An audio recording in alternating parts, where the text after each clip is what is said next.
All right. Well, welcome everyone. This is the Speed Traveler Roadshow coming to you from the studio in Newhall, California at KHTS Radio AM 1220. Also, you can find us anywhere you download your podcasts and on the Speed Traveler social media. YouTube, we have all of our videos. If you want to see our ugly mugs, you can see what we look like on looking at YouTube, or you can interact with us on Instagram. I'm joined by my co-host, Chris Evertsen, coming to us from the beautiful area of Carlsbad, California. We had a lot of rain this week, Chris. Yeah, Charlie, there has been a lot of rain, but you know what? It's a beautiful sunny spot right now, so this isn't so terrible. It's not so bad yet. It's pretty funny. If you're not from Southern California, you're listening to us from somewhere else in the world. Absolutely, the Southern California turns into a chaotic mess when it drizzles, and it's rained, I think 11 inches in the last 5 days. So, I mean, it's record-breaking rain. Yeah, all hell has broken loose over here in SoCal, and every news network, every minute of the day is covering storm watch. So it's pretty funny. My buddy from Canada was kind of like, "Oh, this is nothing," and I was like, "Yeah, I guess it is nothing." But we really should be doing an episode.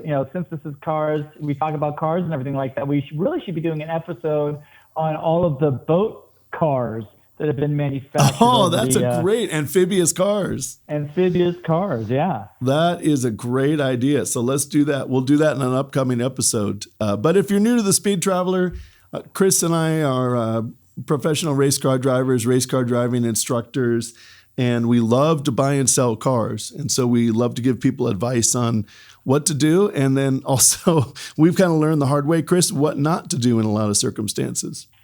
Yeah, it happens. You make the rare mistake. I like to say. You make the hopefully very infrequent mistake, and you got to learn from that. And obviously we've learned a lot of mistakes. Yeah. But we also like taking these mistakes and turning them into road trips and going on some great drives. So and like right now, again, this little break in weather in Southern California, I kind of want to go for a drive. Yeah, totally. And if you want to catch some of those videos that we've made on some of our road trips, go to the Speed Traveler YouTube channel, and you'll see all sorts of fun adventures we've taken. But like I said, if you're somewhat new to the show, we talk about cars. A little bit later in the show, we're going to talk about Formula One. So you're going to have to hang out to the end of the show to catch up on that. But a lot of big news from Formula One. Also, in our next segment, we're going to talk about electric cars and government mandates and things like that. We like electric cars, but we don't like government mandates. I think that goes without saying, Chris. It goes completely without saying. And, a lot of people will agree with us on that. But what's on tap right away? What's our first topic on hand? Well, you know what? We are going to talk a little bit of automotive news, and today our featured marque is BMW, a brand that we know quite well as we do lots of events at the racetrack for BMW. But today's focus is on the BMW, and BMW is doing something new and unique, and that is in the new 5 Series, which is coming out later this year. They're going to come out with a touring wagon. And that's really interesting, Chris, because Audi, Mercedes, Porsche, those guys all have a wagon. BMW's gotten away from the wagon, gone more towards SUVs, but it's cool to see the wagon back, isn't it? Yeah, and as much as we're more of a combustion engine kind of crowd as far as you and I are concerned, but it's all going to be available in a 5 Series. In the i5 equivalent. Yeah, that's actually really, really cool. And I think, to your point there, it's not like we're opposed to electric cars. I think they're cool. Right place, right time. If you live in Santa Monica, you don't drive a whole lot, you work out of your house. I think it's a great option. Makes the air a little cleaner down there. But, overall, I think they've got quite a ways to go. But we'll get back to electric cars in our next segment. But yeah, let's talk a little bit more about the 5 Series touring wagon now. BMW hasn't made an official announcement yet on whether the wagon is coming to the U.S., and I sure hope it does. I hope so too. I mean, first of all, the wagon that started it all for, I think, most of us was the car that started for a lot of us, and that's the E30 back in the early '80s. Right. And if you have an E30 wagon right now, I mean, you've got a little gem of a car. Yeah. And the fact that they're bringing that body style back, because I've seen some of the photos, and it's a little bit of an ode to a more classic style in a very modern trim. And I would do everything I could to get this 5 Series wagon. Yeah, and you know what? There's rumors that they're going to create a 5 Series in the M package, or not M package, but an actual M5 with 500 plus horsepower in the wagon body. How cool does that sound? Oh my gosh. I thought it was like 600 horsepower. Yeah, I think, you know what? You're right. It is 600 horsepower because the M5s are now up over 600. So, because I think what they're doing is they're putting the M60 motor in there, right? Yeah, I think so. But, God, I mean, what a monster again. I love that BMW might bring back the wagon. I love that it might be available with the basically 600 horsepower. Yeah, and I don't want to get too far off on the BMW news, but it reminds me a little bit of the Cadillac CTS V wagon from about 2009. That's a 500 horsepower wagon that Cadillac makes with a manual. And I know you love that car, Chris. That is one of my all-time favorite cars, and it's a little bit of that precious jewel that I hope to one day obtain. Right. The right dynamic, and but back to BMW, this is really cool styling, and it goes to talking about some of the classic cars we do, or I should say modern cars from BMW that we do like. The E36, the E46. I mentioned the E30, and if you have a wagon in any of those models, you just have an iconic piece of history. Yep. And it's just a sport wagon. I mean, Volvo raced wagon. Yeah, that was a cool. I think it was the World Challenge. 850. I think it was the 850V or something like that. But no, that was great. And in the British Touring Car Championship, it was so awesome to see those wagons, beating on 3 Series BMWs and Audis. Oh, that was totally cool. But, to bring the wagon back again, it starts to bring, it's the perfect surf vehicle. It's the perfect ski vehicle. It's the perfect bike vehicle. It's a do-it-all wagon that you can go hit the streets on Saturday night and you're in a slick little car. So, yeah. No, I agree. I'm really excited to see this wagon come back. The other news. I hope it comes to the U.S. I hope sooner rather than later. Yeah. And other news out of BMW is the iconic Z4 that's been around since 2006. That is going to be available this year in a manual. So BMW, it's funny, they're like, okay, no more manuals. Although they do offer a manual in the M3 and the M2. But they keep saying we're not gonna build any more manuals, and now all of a sudden this announcement comes that they're gonna put a manual in that little Z4. I mean, that's gonna be a really fun car with a manual. Absolutely, and you know what? I'm so glad that BMW is doing this. I mean, BMW is staying true to their roots as being a driver's car, and to offer features like this it's a driver's dream. This is what you and I want to go drive. I want a manual. Yeah. I mean, I can't wait till we hear the announcement of the manual wagon. Yeah, exactly. Honestly, so they're staying true to their bones, and they're just creating vehicles that are fun to drive, look great, sound great, perform incredibly well, above and beyond its competition. Why wouldn't the car enthusiast want to drive a BMW? Yeah, and for those of you who know, the Toyota Supra is basically the same car as the BMW Z4. That car has had a manual, and it's like a cult classic right now. So, like you said, really glad that BMW is putting a manual in this car. And you and I have driven the Z4 M40, which is the 6-cylinder, and it's a really fun car to drive. Like, it's fast. Yeah. It really is. And what's really nice about that is when you pull the top down and you put some of that weight to the back, you shift that 50-50 weight balance a little bit to the back. It is a handful, and it is just a thrill ride. Yeah, it's a really fun car. So it's not going to be inexpensive. It's going to be about $85,000. But here's a Speed Traveler pro tip: if that's a car you like, you circle it, you put it in your calendar or your book, or send an email to yourself. In 2 or 3 years, particularly with this car. People are going to buy them, and after a year or two, they're going to be like, oh, wait, there's no place to put my golf clubs, and there's no place to do this and that. And they're going to sell these cars. So in 2 or 3 years, you should be able to get, even the manual, you should be able to get it at a huge discount, maybe 30-40% off of new. And that's the way to buy it. So, people ask us all the time, can we get discounts at BMW? Can we get discounts at Porsche and all the brands we work with? And we always come back and say, you know what, the best thing to do is find one that's 2 or 3 years old, get the extended warranty, spend the money for the extended warranty because you have to do that, and you'll get 30 or 40% off. So, I've got the car circled. I'm going to be shopping for this exact car in 2027. Yeah, that is key advice right there. 3 years is kind of that window, anything between 3 and 5 years. And you mentioned the extended warranty. And that is such a key factor to getting a late model car or a car like this that's that 5-year generation.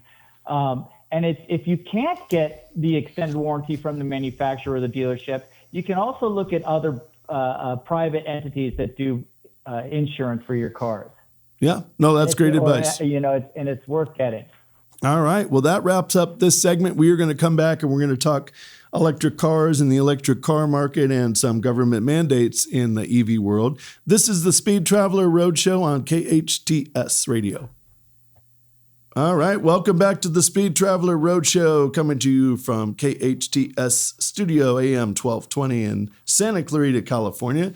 My name's Charlie Frank, and I'm joined by my co-host, Chris Evertsen. I was going to say crew. Our crew is Jerry, but co-host is Chris Evertsen. How you doing, Chris? Charlie, it's fun to be here. You might be in the comfort of the studio, but I'm in the extreme comfort of my own home with a nice espresso at my side. So that's very nice. Going well so far. Yeah, and it's been raining a lot here in Southern California, but it looks like we're going to have a nice weekend, and that's good. It's a time to get out and hit some Cars and Coffee events, and wherever you are in the country, you can check out carsandcoffeeevents.com and check out where your local car shows are. Eric was on a few weeks ago, and good guy, good company. Yeah, great place, great resource, no matter what part of the country you're in, North America. Yeah. But this segment is all about EVs and government mandates. And, we've talked a lot about EVs here on the Speed Traveler Roadshow, and we're definitely not opposed to EVs. I think that right place, right community, right area, in Santa Monica, if you work out of your house, you don't drive a whole lot. And that's a lot of people, right? I mean, we know a ton of people in Santa Monica, probably Carlsbad, Manhattan Beach, California, that work out of their house and don't drive. They never leave the area. So, it's not a bad option for there. But you brought up an interesting statistic this morning, and I was really surprised that Toyota in the United States, they sell, I think the number is 2.5 million cars here, and they only sell 9,300 of their all-electric B2 4X. And what do you make of that? Well, you know what? It doesn't surprise me whatsoever because, Toyota, you mentioned just the United States, and, worldwide, Toyota produces over 11 million vehicles, and it's less than 7%. I think it's only like 100,000 of those vehicles are actually all electric. Yeah, it's really shocking. It's such a small percentage, and I think here's the funny thing. I'm for alternative modes of transportation and new energy sources that we can use. But when Toyota, one of the innovators of the electric vehicle, one of the first brands to come out with an electric vehicle, consumer available electric vehicle, it's kind of dumping the whole project. Right. It is funny. It makes you wonder, makes you question its viability. Yeah. You know what? I'm just checking some news here. It said in most recent forecast, Toyota expects to sell 123,000 worldwide of their BEV electric car, representing a 39.1% decrease. But, it's still significantly more than they only sold 38,000 in 2022-23 fiscal year. It's strange to me because they, as far as hybrid, they had the Prius. I mean, that was like the original electric vehicle, and it's a great car. I mean, you still see them everywhere. And, they only 2.3% of their fleet is hybrid, and less than 1%, is 1/10 of 1%. 1/10%, is all electric. I was shocked when you brought that up today. Yeah. So, I mean, it's just, think about it. And then you think about all these mandates. And, my biggest question with all these new mandates is, okay, great. But, where is this electricity going to come from? Yeah, exactly. There's really no infrastructure for that, Yep. On an already strained system. And, we always come back to it. How are people going to afford the transition to all electric? It can be pretty extreme. And again, just taking Toyota as a lead, that's a smart company. That's what, they're smart people that work there. I think they kind of know their stuff. So it is with a little bit of blind faith. I'm going to follow that lead and do what Toyota does. Yeah. I think on regarding Toyota, I think that they're really into creating alternative fuels. And for all the aforementioned issues with the electric car, starting with the battery, being produced in the Congo, and unfortunately, child labor being used to create to mine the minerals that you need, then putting all those minerals on a giant polluting tanker ship and sailing it to China, and then, building it in China with absolutely zero environmental loss, and then sending it to the U.S. on another tanker ship. I mean, or to Europe to be put into a vehicle. I think that if you took a look at all the pollution that's, I guess you could call collateral damage, starting from the Congo, the container ships, the manufacturing in China, I bet the car isn't any cleaner than, what's made by Toyota, one of Toyota's 4-cylinder cars right now. Yeah. I mean, it'd be hard to, to think that it is any cleaner. Yeah. When you add all that stuff together, but we are where we are. But again, it's like, I mean, I feel like our marquee brand of the day is BMW. But I stay on this Toyota topic. It's hard not to look at an industry. Again, I'm going to repeat myself. It's hard not to look at an industry leader with that kind of global knowledge and historic knowledge to be leaning in this direction. It's just really hard to kind of think that we can go in an alternate direction, and Toyota is one of those brands. They are looking at those alternate directions. They're looking at, combustion engines that are run off 95% ammonia, right, and others, so that's taking, fossil fuel in the form of gasoline down to 5% of the tank. Yeah. So that's a pretty huge reduction if the ammonia plan works. They've also been working on the hydrogen plan, and we've looked at all these other ways to kind of force. Again, it's Toyota doesn't believe in force feeding batteries down your throat. No, they don't. Why should anyone else? Yeah, and I think that there's too many subsidies on both sides of the table. There's subsidies for green energy subsidies for the electric car manufacturers. And it just seems like there should be other. I mean, it just makes you wonder.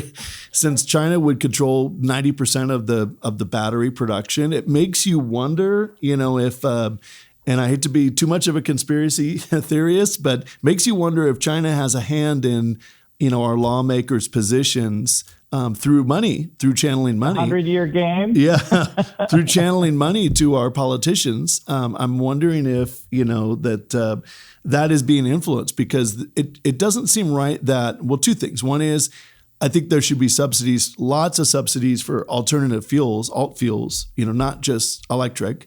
And secondly, there really shouldn't be, a good example is my cousin Stanley, who lives in a beautiful neighborhood of Los Angeles. I mean, one of the most exclusive neighbors in Los Angeles. And he just got a $7,500 discount for buying an electric car. Like, he doesn't need a $7,500 discount. So people on the coasts, and people in expensive cities are getting these big discounts. People in the Midwest aren't buying these cars. So it just doesn't seem fair, that people in the Midwest are underwriting rich people buying electric cars so they can feel good about themselves. Yeah, and to add to that, of all the people I know that have an electric car, yep, it's their second car. Right. Or maybe their third car. Yeah. Yeah, it's not the car they're using to drive to Vegas and things like that, or doing any road trips, Yeah. But they might have it because it's part of a little bit of virtue signaling. Yeah, exactly. Well, and it is effective in those, like you mentioned, the metropolis type environments. Yep. But and with all that said, getting back to our featured marque this week, which is BMW. BMW has built some beautiful electric cars in the i4 and the i5 and the i7. And now like we mentioned, the i5, which hopefully will be a wagon. But BMW's taken it a step further. They've put really nice finishings inside the car, so it really feels like a BMW. The Tesla, you have to applaud Tesla for being the trailblazer, but the insides of the car are a little sterile for me. So I like what BMW is doing on their electric cars. Well, yeah, absolutely. The BMW, what they've done is they've taken their expertise, and that is in the performance realm, and bolted it onto, the battery in the chassis. So basically you've got that great BMW battery, but all of what's better about it, you've got the M brakes, you've got the M suspension, right, and you've got the M styling, body styling. Yep. So you just get a lot more fun out of that electric car. And I would absolutely put that M4 on a trailer, take it out to my local track, Buttonwillow is not too far away, and put it on the track and just rip the shreds out of it. Yeah. You're only going to get a half hour of battery time. You're talking about the i4. Done. Yeah, you're talking about the i4, right? Yeah. I'm sorry. I meant i4. Did I say i4? M4. M4. I meant the i4. No, I agree. The i4 is a great car. And it's like it's fun on the track. Yeah. You know what? I think it all comes down to different strokes for different folks. We're not opposed to electric cars. I think they're kind of cool. I just don't want the government cramming them down my throat. And I think most of the car community feels the exact same way. Yeah, he takes this pill, you'll feel much better. Yeah, exactly. The famous Ronald Reagan quote, which we like to quote here. The 9 most feared words in our society. I'm from the government and I'm here to help. But, all right. Well, there's our buzzer. We're going to take a quick break, and we are going to come back, and we're going to talk about some BMW cars that you could buy today that we think are going to double in value. So don't have batteries. And don't have batteries. This is the Speed Traveler Roadshow. We'll be right back. All right, welcome back to the Speed Traveler Roadshow here on KHTS Radio, AM 1220. You can also find the Speed Traveler Roadshow anywhere you download your podcasts, and also on our social media platforms. You can find us at the Speed Traveler YouTube page, and you can check out some of our car videos and some of the fun places we traveled. You can also check us out on Instagram. And I'm joined here by Chris. And Chris, during the break, we were joking about how we weren't going to get political during the EV segment, and it ended up being political, but oh well, that's all right. It just happened. Yeah, it just happens. You just get mad. Speaking of political shenanigans, are we talking F1 news? No, we're talking BMWs you can buy today that might double in value. Speaking of shenanigans, then. Yeah, you're going to have to wait one more segment to hear anything about shenanigans. But this segment we're going to talk a little bit about our featured marque, which is the BMW. It's a brand that we love. Chris and I just won the U.S. Touring Car Championship. You can check that out at USTCC.com. We just won the Sportsman Touring Car Championship in a BMW. I guess we did one race in a Honda S2000, but we used a BMW E36, and you love that car, don't you? Yeah, it's so much fun. I mean, you strip everything out of it, you put in a roll cage, some fancy suspension and brakes, and you go tear up the tracks. And it's just such, we talk about the weight balance of the car and everything like that. That E36, it's got the great body styling, Right. And it's so much fun to drive. And it's available if you can find it in a wagon manual. Yeah, and you know what? Even as a street car, maybe that you take to a track, or just a track car like we have. What I love about that car is the neutral, is the balance. It's very neutral. We have a Honda S2000 race car as well, and it's a fast car, but it's really twitchy. But you don't get that in the BMW E36. It's really stable, isn't it? Oh, it's fantastic. I mean, you know 20 seconds before the car is going to start sliding that you're going to start sliding. Right. It's so informative. From the driver's seat, the car just talks to you. Yeah, and you know what? That's a little speed traveler pro tip right in there, in a nugget there you just mentioned, is if you're going to build a track car, definitely take a look at the older BMW models, because they're really predictable on the racetrack. And as you just said, you get a lot of warning, before the thing breaks loose. Some of the other cars, you don't get that warning. They just kind of, particularly like a Porsche 911, when it goes, and you get a lot of warning in the BMWs. Yeah, so it makes for a fun drive. And, it's not just the E36. We mentioned in the previous segment, the predecessor to the E36, the E30. Yep. And after the E36, we have the E46, which I got to tell you, it's hard for me to say that's not one of my favorite body styles from the BMW world. As much as I love the E36, as much as I love the E30 and even the 2002, that E46 body styling for me is pretty freaking sharp. Yeah, no, and a couple of the kids that work with us, Gio and Sierra, they both have E46s, so they're kind of clued in, which is interesting because they're both 20 years old, but they've kind of clued into the E36. And when we're saying when we're saying E46, we're basically saying the 2000 to the 2006 BMW 3 Series.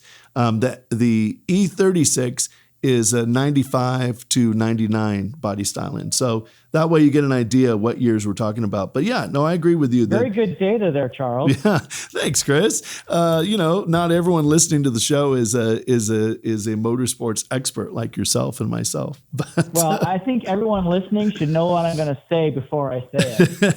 But getting back to the E36, to get an idea what they're costing, or what they cost, the M3 version of the 3 Series is a really good car to look at if you want a fun car and also make some money.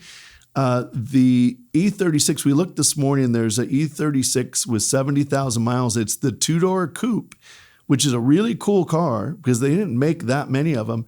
And we saw one for $33,000. So if you like that car and you want to drive it for the next 10 years as your second car maybe, do your homework and dig, go on Craigslist, find for sale by owner.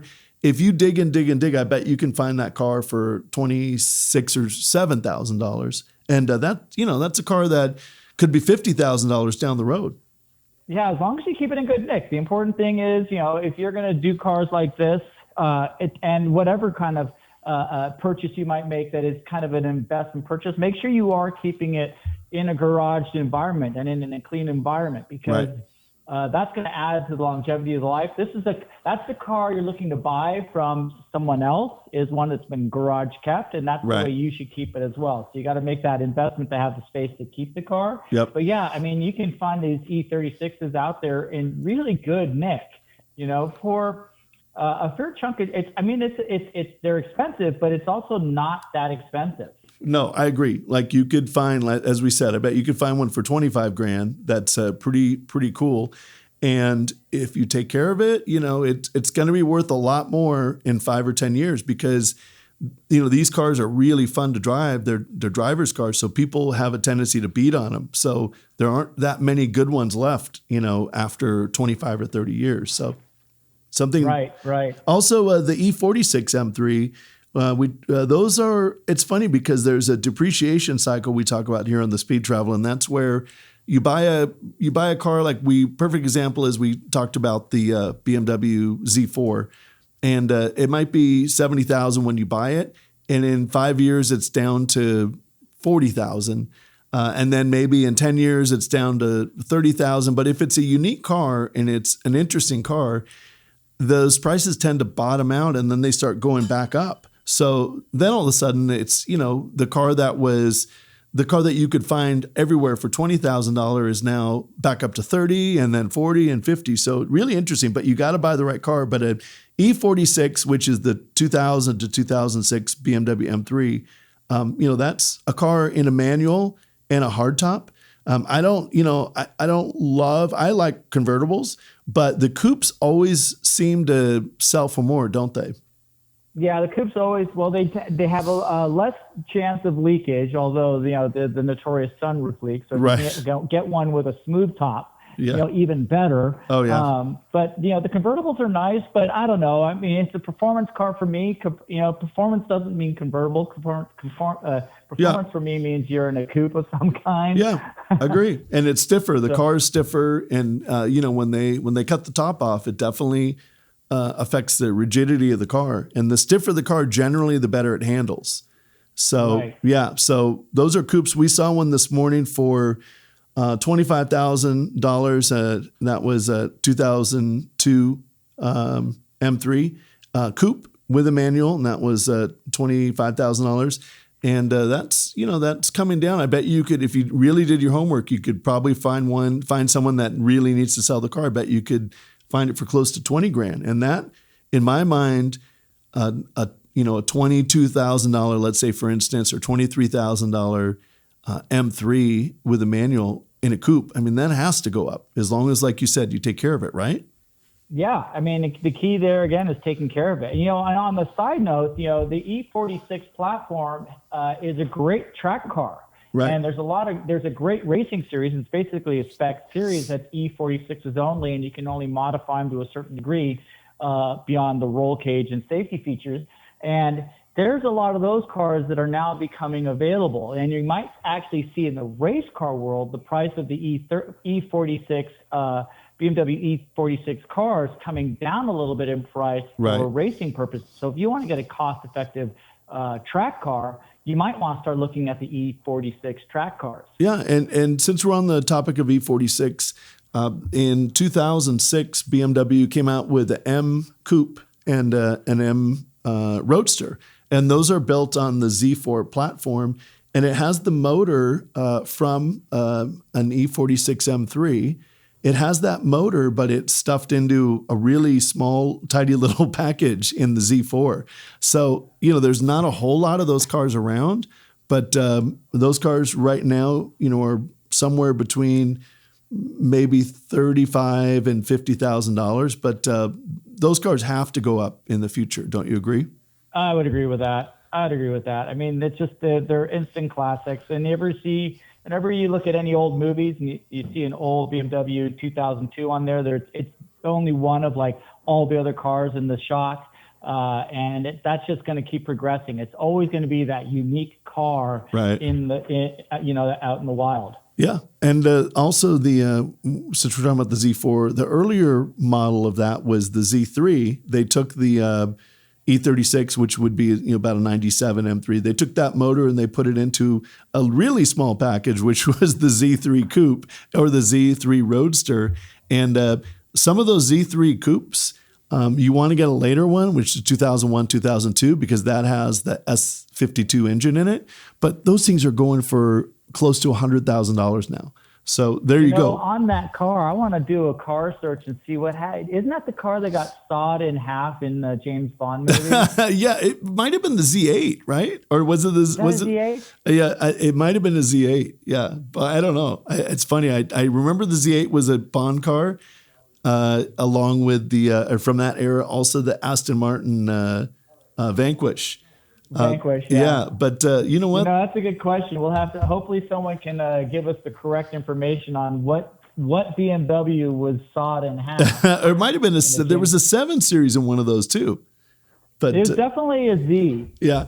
But that got sawed in half. Okay, so it was probably a Z8. But there you have it. There's some of the cars we think are going to go up in value, perhaps double in value. This is the Speed Traveler Roadshow. We're going to take a quick break and we're going to come back and talk Formula One. All right, welcome back to the Speed Traveler Roadshow here on KHTS Radio, hometownstation.com. And you can also get our podcast wherever you get your podcasts. My name is Charlie Frank, and I'm joined by Chris Evertsen, and we've been talking cars for the last 45 minutes. This is our final segment, Chris, and we're going to talk a little bit of Formula One. Formula One, I love it. Big news in the Formula One world, and that is, it's been confirmed by multiple sources, Günther Steiner will be driving the Mercedes in 2025. Yeah, I think Chris is alluding to the big news. Chris always likes to break big, exciting news like that. And for those of you who don't know, Günther Steiner was the team principal over at Haas Formula One for the foul-mouthed team principal of Haas Formula One for the last 7 years. And I think he's out of a job right now, right? So he could be. Yeah. Yeah, so interesting.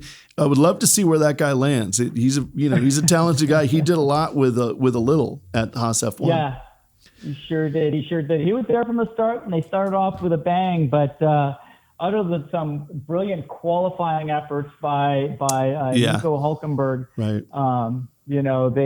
They really struggled the last couple of years. No, they did, and. Yeah, and I was just going to say they did struggle the last few years, so I guess they had to shake things up over there.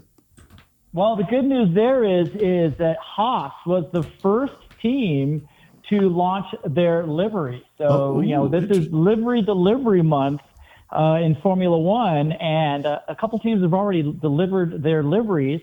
And Haas was the first. Yeah. So I think it's going in descending order, that's right. Order of the championship. Yeah. So what the teams do is they have these big media functions and they unveil the car and they always make a big party out of it and it's all over social media. So good for Haas. At least there's one benefit for coming in last in the championship. You get to go first for the unveiling. Yeah. And, I guess a little bit of continuation news with Mercedes. Lewis Hamilton being confirmed driving for Ferrari in 2025. Clearly that means that Carlos Sainz is out of the seat. And so that's kind of big news there. Right. I'm curious, there's been so much, kerfuffle about all of this. It's hard to take anything seriously. I mean, again, that's why I can 100% confirm that Günther Steiner is driving yeah, and for Mercedes in 2025. What Chris is mentioning is, by the way, the Speed Traveler is going to have a Formula One only podcast called, what is it going to be called, Chris? I forget. Well, we kind of led into deep dive. Oh, yeah, but that's I'm not it. certain that's it because it's really not that deep a dive. This is the floaties end of the pool. I think it's a pretty deep dive, actually. So as of now, the title is the Speed Traveler Formula One Deep Dive. So if you think that name is stupid, then hit us up on social media and let us know. But that should be... but also hit us up with why and what we should do better. Right, exactly. It's pretty easy to criticize. I don't mind the negative comments when people say, okay, that's a dumb name, but why don't you try this? When you offer an explanation or a suggestion, then those negative comments are accepted. But let's talk a little bit more about Lewis Hamilton, of course, the 7-time Formula One world champion. He won one of those championships with McLaren, as I recall, and 6 with Mercedes. So if he were able to win a championship, so he's been with Mercedes for all through their dominant years, all through basically from 2013 on. And they've done some real damage. So this is big news that everyone thought he was going to retire. And now the big news drops that he's going to Ferrari. I mean, that's crazy. Well, I think those were his two options, to be quite honest with you. Now that this has happened, I think his two options were, one, retire at the end of 2024 or 2025 at best. Yep. Or two, get on Ferrari. And there isn't another team that Lewis Hamilton really would want to drive for. I mean, he's been at McLaren, so I mean, kind of that would be a step sideways. Right. Not a, I don't know if that's a change for the good or the bad, but it's not new. So, Ferrari is about the only place Lewis could have landed, and I think it's exciting. Right. Am I thrilled about it? Not really. Not really. You know what's interesting is the business of Formula One. John Eklund, which heads up the group, the parent company of Ferrari, they announced their earnings for last year. You mentioned it, and they were staggering. It was over $1 billion in profit, and so I'm interested. 1.6, I think it was. In profit. And so I'm interested to see how they incorporate Lewis Hamilton into the brand. I mean, I'm sure there's going to be a Lewis Hamilton edition Ferrari, right? And I mean, I'm sure they're going to do lots of stuff to fully activate that name. Agreed. And I think, look, as an example, when other drivers have joined Ferrari sales went through the roof. And I think this is going to be another example of Ferrari sales going through the roof with, like you mentioned, the possibility of a Lewis Hamilton edition. Yeah. Or an 8-time world champion edition. Right. I mean, if he does that in a Ferrari, I can't imagine the value of every Ferrari car just not going through the roof. Yeah, I've actually got a funny Lewis Hamilton story. I've got a buddy who's a sales manager over at Porsche in Beverly Hills, and he got a call from a guy. The guy wanted to come look at the Taycan Turbo S, I think it is, whatever the absolute fastest electric Porsche was.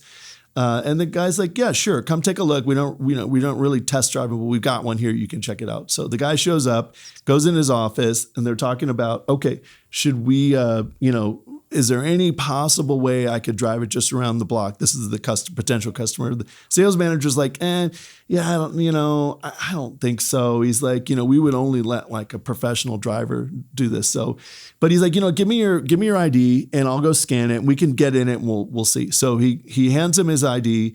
The manager goes to the sales manager or the general manager. And the ID, of course, says Lewis Hamilton. So they both come back. They're like, we're so sorry, Mr. Hamilton. And he's like, yeah, no problem. So they let Lewis Hamilton drive the car, and he ended up buying the car. So that's a funny. But what was cool about it is say what you will about Lewis Hamilton, but the sales manager said that he was the most polite, nice person he ever met, and didn't, when he walked in and he wasn't going to let him test drive the car, he didn't say, don't you know who I am? He just didn't say anything, just kind of like had a little laugh. So. That is awesome. Yeah.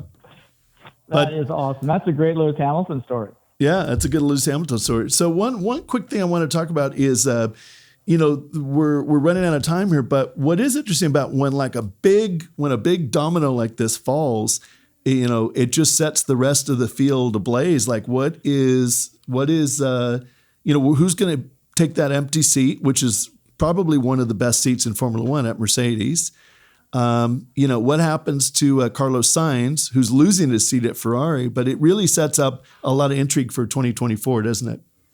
It does. I mean, 2025 is when we see Audi join forces with the Sauber team, and there's obviously a lot of ties between the Sainz family and Audi. Right. So for 2025, that seems like a reasonable place for Carlos Sainz to end up. What does that mean for 2024 and the way he drives? That's a different story. Yeah. Who does end up in that Mercedes seat? It could be anybody. I mean, this is going to be the longest silly season ever. And I guarantee you, every single one of the drivers in the field today is going to have at some point their name associated with that Mercedes seat. Yeah. And that's taking true. it over. So it's just going to be a massive silly season. And some of the best stories have been, like I mentioned, Gunther Steiner, but in reality, I mean, the possibility of Carlos Sainz going to that Mercedes seat and just doing a driver's swap, not unreasonable. Yeah. No, it's really interesting. And we're running out of time for today, but next week we'll definitely talk a little bit more about Michael Andretti trying to bring a American team into Formula One. The other, I mean, we could touch on it quickly. The other teams weren't real happy. But I think that's really short-sighted because they didn't want to share. They didn't want to share the money 11 ways. Right now, they're only sharing it 10 ways. But I think it's short-sighted because if an American team goes to F1, it's going to the TV ratings are going to go through the roof in the U.S. and everyone's going to make more money. Yeah, I mean, it's unfortunate that Andretti did not get the invitation to be the 11th team on the Formula One grid. They were denied that option. There is a little bit of controversy about an email that was supposedly sent to Andretti that they didn't receive, that went into a spam mailbox, and so they never received some correspondence from FIA regarding speaking on behalf of themselves to get that spot. So who knows what happened there? I think it's, regardless, very, very short-sighted and not good for Formula One. Yeah, not Andretti in the peloton, if you will, or into the drivers and team ranks. Yeah, well, that wraps up Formula One topics for the day. It wraps up the show for the day. We'll be back next week, and please go check out our YouTube channel, The Speed Traveler. You can see all sorts of videos we've got there. You can see bonus F1 content that we don't talk about here. I'm Charlie Frank, along with Chris Evertsen. We're The Speed Travelers, and we'll see you next week.